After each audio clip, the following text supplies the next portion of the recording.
नमस्कार, आप देख रहे हैं प्रताप न्यूज और मैं रमेश टेलर आपका स्वागत करता हूं। बीजेपी के स्टार प्रचारक व यूपी के सीएम योगी आदित्यनाथ ने मंगलवार को राजस्थान में चित्तौड़गढ़ जिले की चित्तौड़गढ़ विधानसभा में आयोजित जनसभा को संबोधित किया। कार्यक्रम चित्तौड़गढ़ शहर के महाराणा प्रताप सेतु मार्ग स्थित इनानी सिटी सेंटर पर आयोजित किया गया। यूपी के सीएम मंगलवार दोपहर हेलीकॉप्टर से चित्तौड़गढ़ पहुंचे। अपने संबोधन में उन्होंने भारत माता की जय, वंदे मातरम के जय घोष के लगवाए।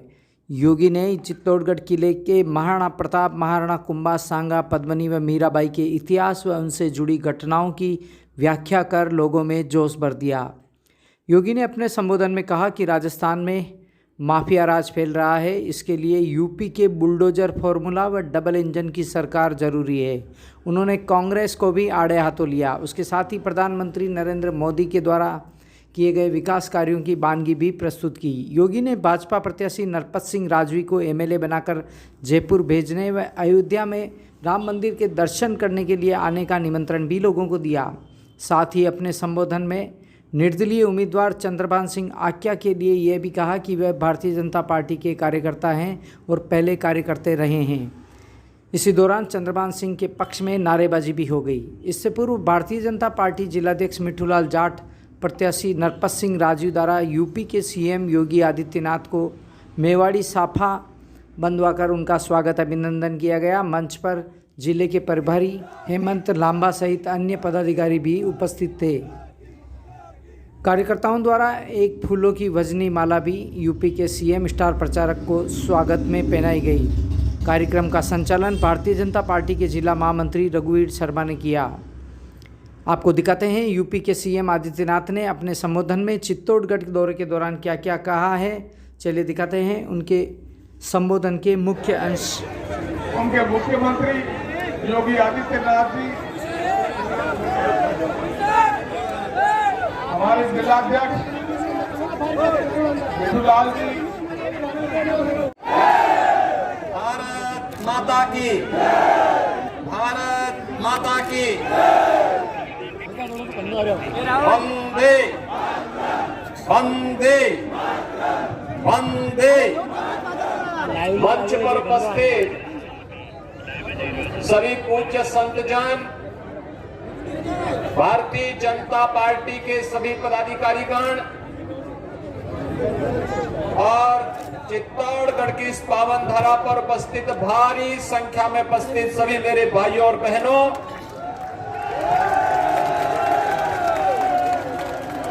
आधुनिक भारत के तीर्थ वीर और वीरांगनाओं की इस पावन धरा को कोटि कोटि नमन करते हुए मैं आप सबका हृदय से अभिनंदन करता हूं।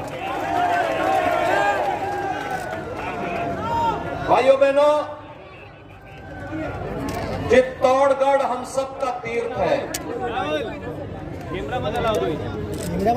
स्वतंत्र भारत का तीर्थ है। भारत के अंदर जब भी, भारत के सामने जब भी कोई चुनौती आती है, भारत को जब भी कोई दुश्मन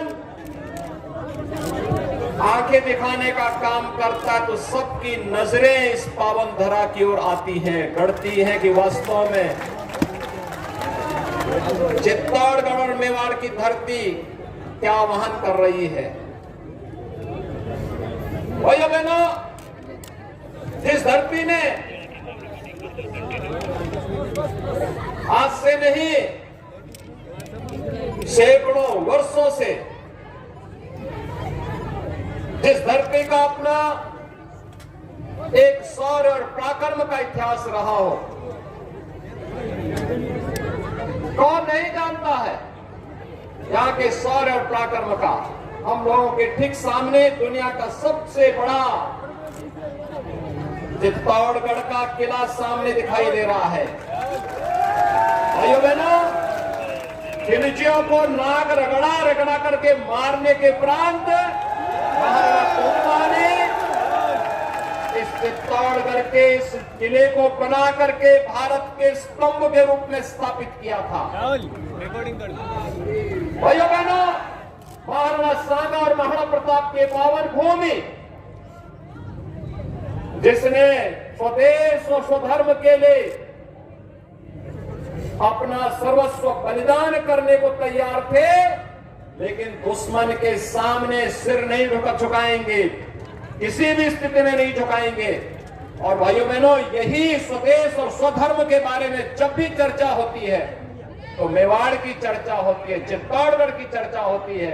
और यहां मनुष्यों के अंदर जो शौर्य और पराक्रम था ही, चेतक जैसे घोड़े के अंदर भी वह दैवत्व का गुण पैदा हो गया था, जिसने दुश्मन के नाकों चने चबाने में अपना योगदान दिया था। कौन नहीं जानता है जौहर व्रत के बारे में,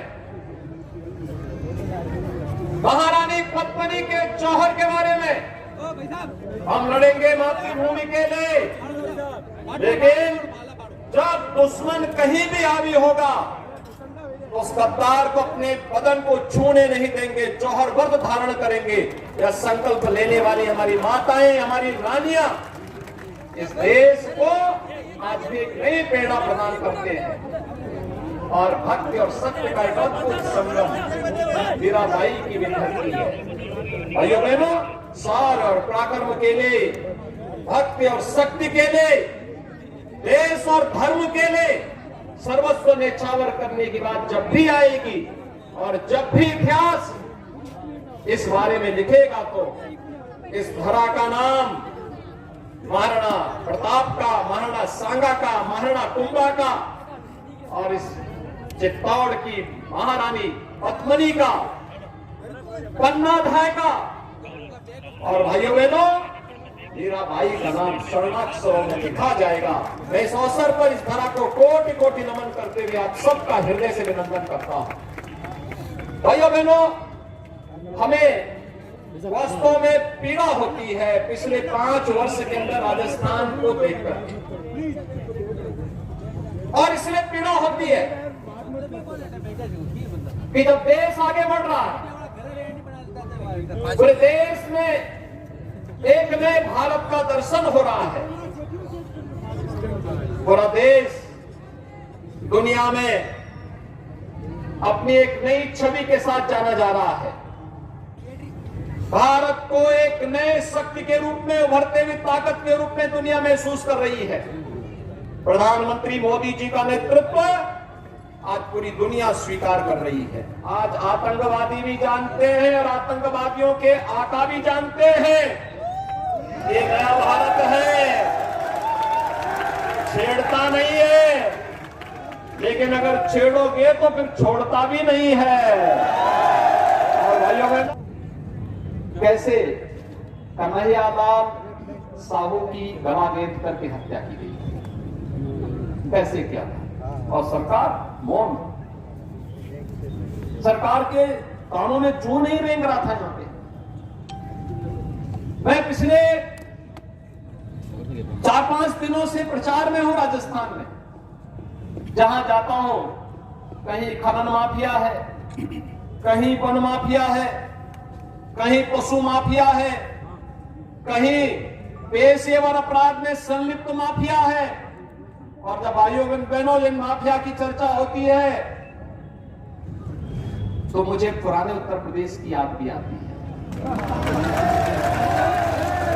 याद करिए, उत्तर प्रदेश में बड़े बड़े माफिया थे, अजगर जैसे माफिया थे, और इनके लिए मैंने एक नया अनुसंधान किया था यूपी में, और वह अनुसंधान है हमारा बुलडोजर का। आप देखते होंगे ना, माफिया को रौंदते हुए बुलडोजर कैसे यूपी में चलता है।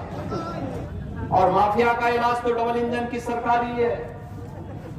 डबल इंजन की सरकार हो, कार्य करने की इच्छा शक्ति हो, माफिया पनपने नहीं पाएगा, पनपने नहीं पाएगा। राजस्थान के अंदर जहां देखो वहां पे सरकारी योजनाओं में लूट, कोई योजना प्रभावी ढंग से लागू नहीं हो पाती। जब राजस्थान में विपत्ति आती है तो यहां के हुक्मरान पिकनिक मनाने के लिए निकल कर गए होते हैं। उन्हें राजस्थान की जनता जनार्दन की चिंता नहीं होती। एक और यह स्थिति, और दूसरी तरफ मैं देख रहा था भगवान राम का जन्म उत्तर प्रदेश में हुआ। वनवास कालखंड में भी सर्वाधिक समय यूपी के चित्रकूट में रहे। लेकिन भाइयों बहनों, रामनवमी में सर्वाधिक कार्यक्रम उत्तर प्रदेश में होते हैं, सर्वाधिक जुलूस उत्तर प्रदेश में होते हैं, लेकिन कर्फ्यू राजस्थान में लगता है। कर्फ्यू राजस्थान में। मैं वही सोच रहा था कि क्या ये कर्फ्यू राजस्थान में क्यों? पता लगा कि साहब वहां पे राजस्थान सरकार ने रामनवमी के जुलूस पे रोक लगा दी। फिर रोक, मैं जिस जिले में जाता हूं वहां किसी एक संत की हत्या हुई होती है, यानी संत भी सुरक्षित नहीं। रामनवमी के जुलूस पे रोक, हर धार्मिक पर्व पे रोक, या वहां कर्फ्यू। 6.5 वर्ष से उत्तर प्रदेश में कर्फ्यू नहीं लगा, कोई दंगा भी नहीं हुआ। उत्तर प्रदेश के दंगाई दूसरे लोग की यात्रा में भेज दिए गए। अब वे नरक लोक की यात्रा में गए हैं, उनको अब यह मनुष्य लोक नहीं मिलने वाला है। और भाइयों बहनों, इसीलिए आज मैं आया हूं आपके पास।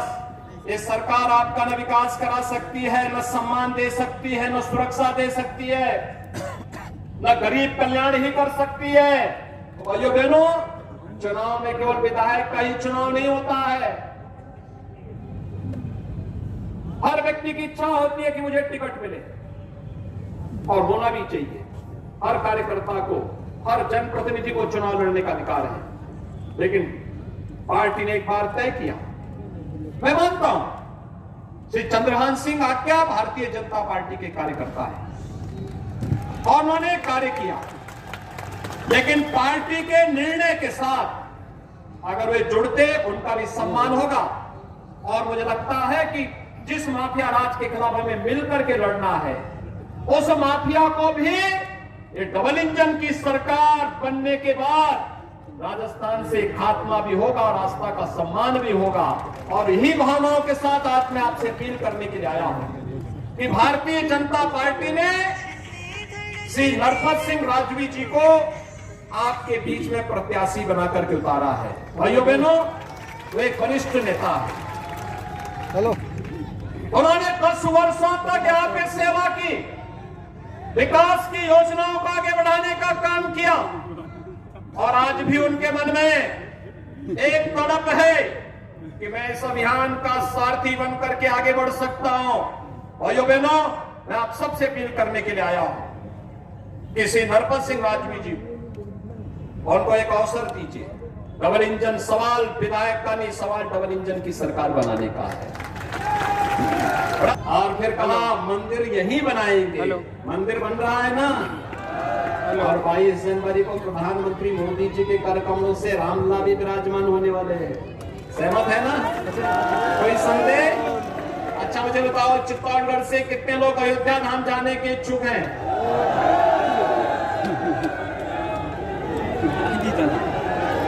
यानी पूरा चित्तौड़गढ़। आपका तो अधिकार है,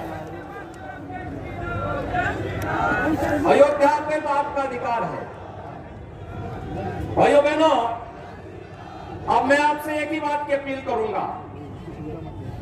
हमने अपने विधायक, जेवर के विधायक को यहां भेजा हुआ है, यहां देखने के लिए कि आपके साथ संवाद बनाएंगे।